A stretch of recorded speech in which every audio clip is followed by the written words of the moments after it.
Let me tell you about something I'm in love with. How about that? Let's hear it. Oh no, Rebel. Do we want to hear? Okay. Yeah, Rebel Galaxy Outlaw. So this is the sequel to the 2015 game called Rebel Galaxy, and it's very different in a number of ways. But if you guys have ever played something like X-Wing or TIE Fighter, or X-Wing vs. TIE Fighter, or the Wing Commander series, or Freelancer, do you guys know what I'm talking about? Where it's like you sit in the cockpit of a ship, you fly around in space, you fight other ships, you can deliver freight, you can do that kind of stuff, right? It's like you can be in the freighting biz. Game, you can do piracy, you can do deliveries, you can do patrols. Anyhow, this is a open world space game, right? Where there's a story. You play a lady named Juno, and her husband was killed by a bounty hunter named Ruth. And the overall aesthetic is very kind of like old school. It almost looks like one of those old Wing Commander games, but like, much beefier graphics. Like, it's all high res. It looks great, but it's got like a retro throwback feel. Like there's a lot of neon. There's a lot of, kind of bright colors, and like the displays are all kind of like retro green text on everything. Yeah. Even you have like a kind of like a iPad sort of display, and it's branded the Amigo, kind of like the Amiga. That's cool. It's of that, right? It comes from that place. It's very well done though. It's very cute, but it's also kind of got this like Western vibe to it.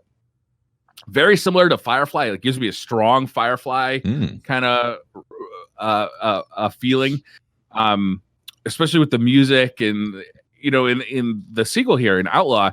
Actually, all the systems are named after like kind of Midwestern and Western states like Texas and Nevada. So like you go to the Nevada system, and in the Nevada system, you're going to find casinos. You go to the Texas system, and it's a little rougher, tumbly area, like that kind of thing. That's cool. Cool. I like that. Yeah, it's very cool. So basically the gameplay loop is you get into a ship, you fly around, and there's bounty boards. There's different bounty boards, whether you go with kind of like you talk to a bartender and he'll tell you where some bounties are, or you can talk to the merchant guild or to the mercenary guild and get these missions, and you go out on these missions and you make money. And the missions vary. They could be escort quests, they could be go shoot, clear out an area full of mines, go kill a pirate who's been harassing, go work for the pirates and blow up this fleet of freighters and take all the loot. Like it can be that kind of thing. You can kind of play it your way. You can be a bad guy, you can be a good guy. It's really up to you. And then you kind of build up money. You start off with kind of a really junky ship. It's literally a trash. It's like it's an actual trash can. You're inside a trash can. Trash truck, like a trash truck. Like it's green and yellow, and it's a big square, and it's just like the as basic a junky ship as you can get. And then you can upgrade it. You can put a tractor beam on it to grab stuff out of space, like nice. Like loot from things that you've destroyed, or even people. It's really weird. You can, when you blow up a ship, sometimes the people inside live, and you can tractor beam them into your ship, and you have a choice. You can either put them in like a holding cell and turn them into the local authorities, or you can enslave them. Interesting. Yeah, it's an interesting choice. Anyhow, did you enslave anybody? Yeah, did they become like your crew? So I actually got the game yesterday. The game doesn't come out till Tuesday, and I when I found out this game was coming out, I actually contacted the developers and asked them if I could get an early copy because I knew they were giving out copies for reviews. So I only put about 6 hours into the game, so I haven't really explored everything about the game, but there is so much to this game. You can, like I said, there's like this morality system where you can be a pirate, you can be, you can kind of follow the authorities. There's a storyline to the game that kind of keeps progressing you from system to system, but you can also travel between systems, but you've got to upgrade your ship before you can even get out of the first system by, giving yourself a jump drive. You can upgrade all your weapons. You can upgrade your ship itself. You can buy a new ship that's, maybe it's a bigger ship that has more cargo, but it's slower, or you can get a fighter ship that holds less cargo, but has more guns and is faster, like those kind of decisions. It's really fun. If you like that kind of flying around in space game, like those old X-Wing games or Wing Commander games, like it definitely feels like one of those, but it's got this kind of open world feeling and this real cool aesthetic. The music is phenomenal. They say they have 24 hours worth of licensed music in it. Nice. Wow. That really kind of nails the feel of the game. And they even have a streamer mode. They got the licenses for all of the music except for a few songs for streamers. So like streamers can stream the game and have the music on. That's amazing. And they have a streamer mode where the songs that they weren't able to license for streamers just get pulled out of the playlist. That's awesome. That's incredible attention to detail. That is incredible. Yeah. Wow. They do that GTA thing where they have like radio ads playing between the songs. That's cool. In the world. Really cool. Yeah. You know, so like they're, for instance, they'll have a radio ad for like the local casino. You go to the casino and it's a space station shaped like a giant poker chip. Like it's that kind of. That's It's really just a fun game, and I've only put about 6 hours into it, so I don't know what the end game is going to be like. I haven't even gotten the second ship yet or a new ship yet, so I'll have more to say on this game in the future. Hopefully, it keeps giving, but I'm really having a blast with it. I'm looking at the video right now. It looks really good. Yeah, It does look good. Yeah, it does. Yeah. You said it comes out what date? What date in August? I believe it comes out tomorrow. Okay. Tomorrow, August 14th? Or no, 13th. Is it? It's only a $30 game too. It's Is not it a PC only game? It's PC only at launch. It's coming out to consoles later this year. Nice. Okay. And a Mac. Mac. Oh, They're supporting Mac. Mac. That's what I said. Mac. What? This is crazy. Yeah, it's a really fun game, and it's perfect kind of game for this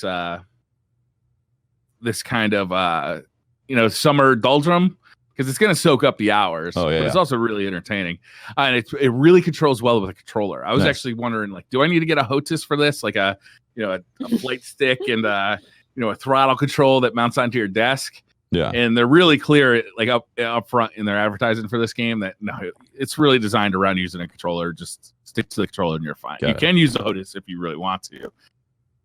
Looks cool. But I would definitely check this game out, honestly. It's fun. It's really cool. It's the story is entertaining too. It's over the top fun. Nice. Yeah. I want to be a merchant. Want to fly around. I want to pick up some stuff, sell some stuff. Yeah. Exactly. Yeah, you can totally choose that. It's hard though. Brian's gonna rob me. It's hard to be a merchant in the game. No. It's like you, even in the very first system that you get into, you can easily find yourself in a battle that is very dangerous. Gotcha. Okay. So if I die, am I dead? You got to be careful. That's you good. have radio comms. You can actually talk to people who are attacking you and try and like, hey, like, I'm just passing through here. No big deal. I'm just a merchant. Let me I'm just very go poor on my merchant. way. I don't have any I'm just- merchandise. Just flying this trash I've can. had I've had like 50% success with that. So like there was one jump. I had to go from I think it was Texas to Nevada, which was like it was 3 jump gates. Mhm. And pirates like to hang out Sounds by right. the jump gate. So you'll go through a jump gate, you'll come out the other side, and like there's just pirates everywhere, and they're like, "Oh, you're fucked." There's spawn So- camping.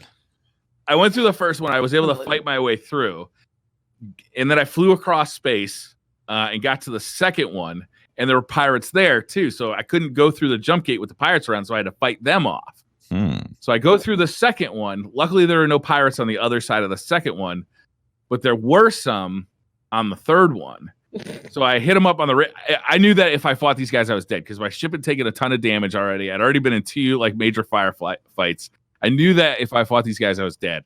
So I hit them up on the comms. I was like, can we work this out? And they said, just go ahead. You don't have any cargo anyway. So they let me go, and I was able to make it to Nevada unscathed. Huh. So how does that work? How does you communicating to pirates work? It's like a Fallout style menu where it does a really smart thing. Is the Y button on your controller is kind of like it brings up like a wheel of different things you can do, like bring up your local map or your system map, or you can bring up you can control your shield, like the power that goes between your shields, your weapons, and your engines. Like independently, that kind of thing. And one of the things you could do is you could just bring up the radio, and basically you have two options. You can egg them on, you can try and get into a fight, or you can say, hey, please let me go by.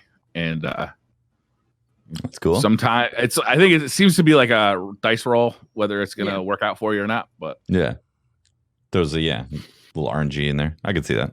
Yeah, that's cool. Seems interesting. Yeah, it seems like there's a lot to it, which is cool. There is. The systems go pretty deep, and the combat gets pretty deep too. I can't wait to get like kind of another ship so I get to experience what it's going to be like, how the game actually feels with a different ship. I'm hoping that it really changes up. Flying feel good? Feels real good. Yeah, nice. It feels real good. And it's got a really smart thing where you can turn on this like targeting system where if you pull the left trigger, it'll match your speed with the ship that you're fighting, which can be really hard to do in video games. Like that's a pretty advanced tactic to match speeds so that you can get behind them and continue firing, as opposed to just like fly right past them or they just fly away and you're left in the dust. And it makes that pretty easy. It also kind of helps you target a little bit if you kind of get lost in 3D space. Nice. It's the flying feels good. It's pretty easy to do, especially with that targeting system. Some of the early game systems aren't super explained well. Like there's one point where I had to go and find a piece of contraband that was cloaked under a shield, and it wasn't really explained how to find this thing. It tells you the sector to go, and then it tells you, just look around for it. And then all of a sudden this like wheel shows up and it says like 80% or like your heading is like 13% correct to get to this thing. So you can try and like turn around and like find it, but you end up flying circles around it. Sometimes it can be a little confusing. So some of the stuff isn't really well explained. So I'm sure there'll be a ton of YouTube videos and stuff though, explaining, 10 things I wish I knew before playing Rebel Galaxy. Yeah. Rebel Galaxy due out tomorrow or the 13th. Yeah. Nice. On PC. Later for consoles. Okay. Yeah. I'm gonna have to check that out. Looks cool. Is there going to be VR support? Not that I know of, which is a bummer.